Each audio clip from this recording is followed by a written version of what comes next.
दोस्तों, गेहूं की फसल अब दूसरा पानी लगाने लायक हो गई होगी। अभी तक आपने जो कुछ भी डाला होगा उसका आपके पौधे में असर हो गया होगा, अच्छे कल्ले आ गए होंगे।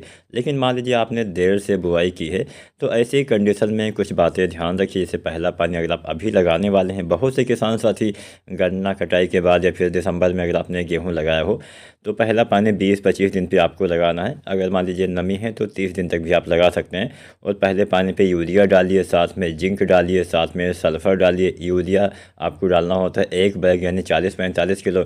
साथ में जिंक 33% वाला 5 से 7 किलो डालिए, या फिर 21% वाला 8 से 10 किलो डालिए। इसके साथ में सल्फ़र 90% वाला आप 3 से 4 किलो इस्तेमाल करेंगे।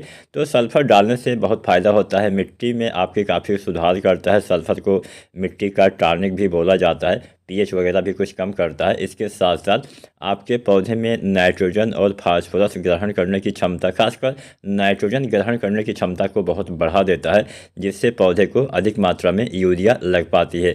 तो यहाँ पे सल्फर, जिंक और ये यूरिया आपको इस्तेमाल करना है पहले पानी के आसपास। ये तो बात पहले पानी की हो गई। अब पहले पानी पे आप कुछ जो आपका आता है कुछ माइक्रो न्यूट्रिएंट्स, इसका इस्तेमाल कर सकते हैं। एक मैं फार्मूला बता देता हूँ, इसका इस्तेमाल आप करिएगा।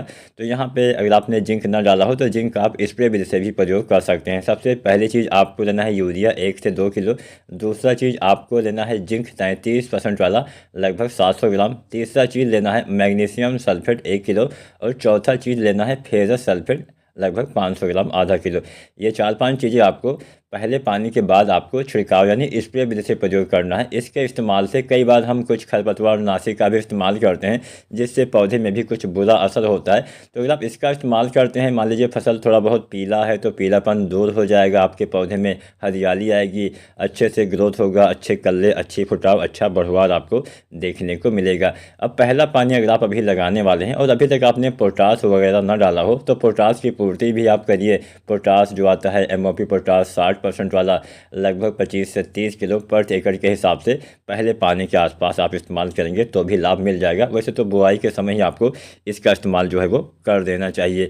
तो यहाँ पे तो बात होगी कि हाँ, अगर आपकी फसल वही 20 दिन से लेकर 25-30 दिन की है तो आपको ऐसा करना चाहिए, अच्छा लाभ मिलेगा। अब बात करते हैं बहुत से किसान साथियों की गेहूँ की फसल अब दूसरा पानी लगाने लायक हो गया है। अब दूसरा पानी जब हमारे पौधे में लगाने लायक हमारी जो फसलें हो जाती है, वैसे तो दूसरा पानी हम 40-45 दिन पे लगाते हैं।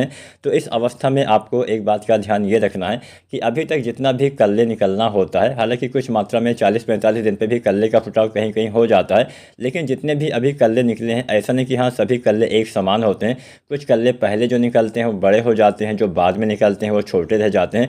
तो उन छोटे वाले पौधे से, उन छोटे वाले कल्लों से भी आप सही से बालियाँ कैसे पाएँ, इस अवस्था में आपको इसी बात पर ध्यान रखना है कि भले ही आपने 20-25-30 कल्ले जितने भी आपके गेहूँ में कल्ले आए हैं तो सभी कल्ले में एक समान बालियाँ कम से कम निकलना है, जिससे आपको अच्छा बढ़िया उत्पादन मिल पाए। किसी में क्या होता है कि जो बाद में कल्ले आते हैं उसमें बालियाँ बहुत छोटी रह जाती हैं।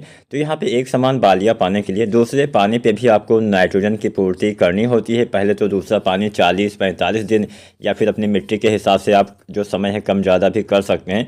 उसके बाद सिंचाई के बाद आपको यूरिया डालना है। यूरिया कितना डालिएगा? यूरिया आप डालिएगा लगभग आपको 40-45 किलो यानी 1 कट्टा 1 बैग यूरिया आपको डालना होता है। इसके साथ आप इस्तेमाल करिए सल्फ़र। सल्फ़र से बहुत अच्छा फ़ायदा मिलता है, मिट्टी को सुधारता है। सल्फ़र से आपके पौधे में यूरिया ज़्यादा लगती है, तो सल्फ़र 90% वाला 3 से 4 किलो इस्तेमाल करिए। इसके साथ आप डालिए ह्यूमिक एसिड। किसान साथियों, ह्यूमिक एसिड इस अवस्था में अगर आप इस्तेमाल करते हैं तो आपके पौधे के लिए काफ़ी अच्छा होता है, खासकर जड़ों के लिए काफ़ी अच्छा होता है। इस समय अगर आप डालते हैं दूसरे पानी पे ह्यूमिक एसिड, वैसे तो पहले पानी पे भी आप डाल सकते हैं 1 से 1.5 किलो जो 98% वाला आता है, यूरिया के साथ मिला के डाल सकते हैं। लेकिन मान लीजिए अभी तक ना डाला हो तो दूसरे पानी पे अगर आप इस्तेमाल करते हैं तो फ़ायदा ये मिलता है कि आपकी मिट्टी में ऐसे बहुत सारे जो तत्व होते हैं, कुछ तत्व अघुलनशील हो जाते हैं, मतलब आपने मिट्टी में प्रयोग किया हुआ होता है लेकिन वो पौधे नहीं ले पाते हैं। तो उन अघुलनशील तत्वों को पौधे के लिए दोबारा से ह्यूमिक एसिड जो है उपलब्ध करवाता है। ह्यूमिक एसिड से पौधे अच्छी मात्रा में तेज़ी से भोजन बनाते हैं। ह्यूमिक एसिड से आपके पौधे में भोजन बनने की क्षमता में विकास होता है। प्रकाश संश्लेषण प्रक्रिया काफ़ी अच्छी होती है, मिट्टी को भुरभुरा भी करता है। तो ह्यूमिक एसिड 98% वाला जो आता है, लगभग 1 से लेकर 1.5 किलो यूरिया के साथ अच्छे से मिला लीजिए। साथ में सल्फर 3-4 किलो मिला लीजिए। और ये 3 खाद अगर आप दूसरे पानी के बाद डाल देते हैं, आपके पौधे में बहुत ही जितना भी कल्ले आए हैं उनका समुचित सही ढंग से विकास हो पाएगा, जिससे उन सभी कल्लों के अंदर, उन सभी पौधे के अंदर बालियां एक समान निकलेंगी, सभी में अच्छे दाने भी आएंगे, जिससे अच्छा और बढ़िया उत्पादन भी आपको देखने को मिलेगा। तो पहले सिंचाई करिए, उसके बाद यूरिया, सल्फर और ह्यूमिक एसिड का इस्तेमाल करेंगे तो अच्छा लाभ मिलेगा। अगर आपने अभी तक पोटास ना डाला हो, दूसरा पानी लगाने का समय भी आ गया है, तो आप पोटास भी 20 किलो 25 किलो तक डाल सकते हैं। वैसे तो पहले या बुआई के समय आपको इस्तेमाल करना चाहिए तो ज़्यादा लाभ मिलता है। उम्मीद करते हैं आज की वीडियो आपको पसंद आई होगी, आपके लिए उपयोगी साबित होगी। वीडियो पूरा देखने के लिए आपका धन्यवाद। कोई सवाल हो कमेंट करिए, और चैनल को सब्सक्राइब नहीं किया है तो SRJ खेती चैनल को सब्सक्राइब करें। धन्यवाद।